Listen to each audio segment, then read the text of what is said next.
Good news is that कि Pakistan FATF की grey list से निकल चुका है। जी हाँ, आप सही सुन रहे हैं। और मैं थोड़ी सी आपको एफएटीएफ की ग्रे लिस्ट की हिस्ट्री आपके सामने पेश करूंगा कि पाकिस्तान पहली बार 2008 में एंटर हुआ था और फिर 2010 में एग्जिट हो गया। फिर पाकिस्तान 2012 में दोबारा ग्रे लिस्ट में एंटर करा दिया गया और फिर 2015 में जाके हमारी जान छूटी और आखिरी बार अनफॉर्चुनेटली हम 2018 में एंटर हुए और एग्जिट अभी हम रिसेंटली 2022 में हुए हैं। आप यकीन करें 2019 की रिसर्च ये रिपोर्ट ये कहती है कि जो टोटल क्यूमुलेटिव पाकिस्तान को लॉसेस हुए हैं ना इस एफएटीएफ की ग्रे लिस्ट की वजह से, वो 38 या 39 बिलियन डॉलर्स के थे, जो अब अगर आज 2022 में देखें तो वो ज़्यादा होंगे, 40-45 के करीब होंगे। तो एक बहुत बड़ा लॉस था। अच्छा, अब जहन ये कहता है कि जब पाकिस्तान ग्रे लिस्ट से बाहर आया तो ये इतनी बड़ी अनाउंसमेंट थी कि यार इससे स्टॉक मार्केट हमारी ऊपर जानी चाहिए थी। यानी मैंने पास्ट में ऐसी वीडियोस भी बनाई हैं कि हमारी स्टॉक मार्केट गिरने की एक बहुत बड़ी वजह एफएटीएफ की ग्रे लिस्टिंग भी थी। लेकिन हमने देखा कि मंडे को मार्केट में कोई ऐसा बड़ा झटका नहीं आया, यानी कोई ऐसा बड़ा बेनिफिट नहीं हुआ। उसकी रीज़न मैं आज की इस वीडियो में आपके साथ शेयर करूंगा। अच्छा, पाकिस्तान ये जो एफएटीएफ की लिस्टिंग है इसमें एक होती है ब्लैक लिस्ट। ब्लैक लिस्ट में इस वक्त नॉर्थ कोरिया है, ईरान है। फिर ग्रे लिस्ट होती है, जैसे उसमें अभी यूएई जैसे प्लेयर्स और टर्की जैसे प्लेयर्स हैं। और फिर व्हाइट लिस्ट है। व्हाइट लिस्ट में करीब कमोबेश 39 कंट्रीज हैं। अच्छा, कहा जाता है कि यूएस की बहुत इन्फ्लुएंस है इस पूरी गेम में, क्योंकि वो जो व्हाइट लिस्ट के कंट्रीज हैं समझ ले वही वोट करते हैं। और उस व्हाइट लिस्ट के 39 कंट्रीज में अगर आप देखें ना तो उसमें से 31 कंट्रीज अमेरिका के एलाइज हैं या फिर वो उनकी बात मानते हैं, यूँ समझ लें। और या तो वो अमेरिका के एलाइज हैं या और जो बचे हुए हैं वो पाकिस्तान के ऑपोजिट है। तो ये एक बड़ी अजीब व गरीब सूरत हाल है और ये पाकिस्तान के लिए बड़ी सक्सेस है कि पाकिस्तान इस ग्रे लिस्ट से निकल गया, लेकिन फिर भी स्टॉक मार्केट ऊपर नहीं गई। आइए जानते हैं उसके क्या रीजंस हैं। देखिए, अब अगर आप दुनिया जिस डगर पे चल रही है ना, तो फाइनेंस मिनिस्ट्री और पॉलिटिक्स का बहुत गहरा ताल्लुक है। यानी जिस गवर्नमेंट ने फाइनेंस मिनिस्ट्री के अंदर परफॉर्मेंस नहीं दी, पॉलिटिक्स उड़ जाएगी।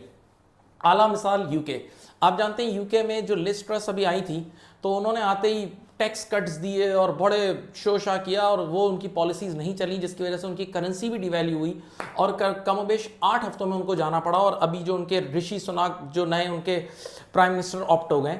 तो देखिए, पूरी फाइनेंस की परफॉर्मेंस, इकोनॉमिक परफॉर्मेंस डाउन हुई और फौरन से पॉलिटिक्स पे इफेक्ट आ गया।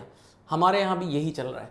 अब मैं ज़रा हिस्ट्री आपको पास्ट में लेके जाता हूँ। आपको याद होगा फरवरी 2022, ये वो टाइम था जब ऑपोजिशन बहुत तेज़ी से नारे लगा रही थी कि भाई इमरान खान को उतारें और ये वो। तो वो इमरान खान के लिए बहुत प्रेशर वाला टाइम था, वोट ऑफ नो कॉन्फिडेंस वाला टाइम, अगर आपको याद है। तो उस टाइम फिर इमरान खान को भी पॉलिटिक्स करनी थी। तो उस वक्त उसूलन, मैंने इस पर पहले भी वीडियो बनाई है, पेट्रोल प्राइसेस बढ़नी चाहिए थी, फ्यूल प्राइसेस, लेकिन इमरान खान ने नहीं बढ़ाई। ना फ्यूल प्राइसेस बढ़ाई, ना इलेक्ट्रिसिटी प्राइसेस बढ़ाई, जिससे खजाने पे बहुत बोझ आया। ऑब्वियस सी बात है, एक ऐसा मुल्क जो अफोर्ड ही नहीं कर सकता और वो इतनी छूट पे छूट दिए जा रहा है तो उससे खजाना खाली हुआ, जो सच बात है। अच्छा, फिर इमरान खान साहब रिजीम चेंज हुआ, वो आए। तो रिजीम चेंज के बाद इमरान खान की पॉपुलैरिटी और बढ़ गई, हम सब जानते हैं। और ये चीज फिर इन नई गवर्नमेंट पे प्रेशर आया। भाई इमरान खान की पॉपुलैरिटी की वजह से नई गवर्नमेंट पे प्रेशर आया और उन्होंने भी आकर वो भी सही डिसीजन नहीं ले सके और उन्होंने भी फिर वही शुरू में आप देखें जून 2022 तक करीब प्राइसेस फ्यूल की और वो जो इलेक्ट्रिसिटी के प्राइसेस कम रखी थी, जिस पे खजाने पे और बहुत ज़्यादा बोझ आया। अच्छा, अगर मैं नंबर्स की बात करूं तो जो सब्सिडी फेब 2022 से लेकर 9 अप्रैल तक दी गई है ना पेट्रोलियम की मद में, वो इमरान खान के दौर में वो रुपीस 52 बिलियन थी पाकिस्तानी करेंसी में। और फिर उसके बाद 9 अप्रैल से लेकर जो जून 2022 तक जो टोटल सब्सिडी दी गई है, जिसमें इलेक्ट्रिक और पेट्रोलियम मेजर है, वो 954 बिलियन रुपीस की दी गई है। कितनी बड़ी सब्सिडी होती है। लेकिन ऑब्वियस सी बात है, फिर जब जून का टाइम आया तो डिफॉल्ट की आवाज़ आना शुरू हो गई। फिर जून में इंटरनेशनल ऑयल प्राइसेस भी बहुत बढ़ गई। तो इतना प्रेशर आ गया था फिर इन पे कि अब इनके पास कोई और चारा नहीं था कि वो सख्त डिसीजन लें और फिर बहरहाल उनको प्राइसेस बढ़ानी पड़ी और उसकी हिट खानी पड़ी। अच्छा, मैं यहाँ पर एक और उनको आईएमएफ पे भी जाना पड़ा और आईएमएफ की और सख्त कंडीशंस माननी पड़ी। अच्छा, अनफॉर्चुनेटली हमारे मुल्क के साथ अगर आप देखें तो मई 2021 से लेकर अभी तक 5 फाइनेंस मिनिस्टर, जो हमारी सबसे अहम मिनिस्ट्री फाइनेंस मिनिस्ट्री है, 5 फाइनेंस मिनिस्टर चेंज हो गए हैं। आप हफीज शेख, उसके बाद ये शौकत तरीन, मिफ्ता इस्माइल और ये सारे हम्माद अजहर, ये पूरी आप चेंज देखें तो 5 चेंज हो चुके हैं। और होता ये है कि जो भी नया आता है ना, वो पिछले वाले को क्रिटिसाइज कर रहा होता है और नया आने वाला फिर आईएमएफ के साथ नई कंडीशंस पे डील करता है और वो शायद और डिफिकल्ट कंडीशंस एक्सेप्ट कर लेता है। ये भी बड़ा मसला है।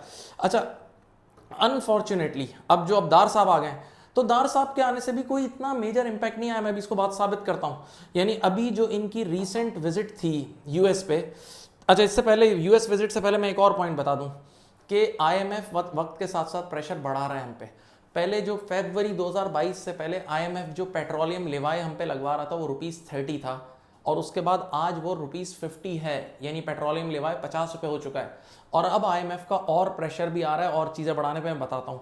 और रिसेंटली हमारे जो फाइनेंस मिनिस्टर की जो यूएस की विजिट है वो भी इतनी कोई फायदेमंद नहीं रही, कोई फ्रूटफुल नहीं रही, बल्कि आईएमएफ उल्टा हम पे प्रेशर डाल रहा है कि अब पेट्रोलियम पे जीएसटी भी लगा दो। एक्सपोर्टर्स को जो हम छूट देते हैं, ऑब्वियसली बात है हम अपनी एक्सपोर्ट्स को छूट करना, तो वो रिलीव्स भी कट डाउन होने की बातें हो रही हैं। जो हमारे जो शुरू के टैक्स यानी जो बेसिक इनकम अर्नर्स है ना, शुरू की इनकम पे कम टैक्स रेट है, बोला उस टैक्स रेट को भी बढ़ा दो। वैल्यू एडेड टैक्स को भी बढ़ाने की बात हो रही है।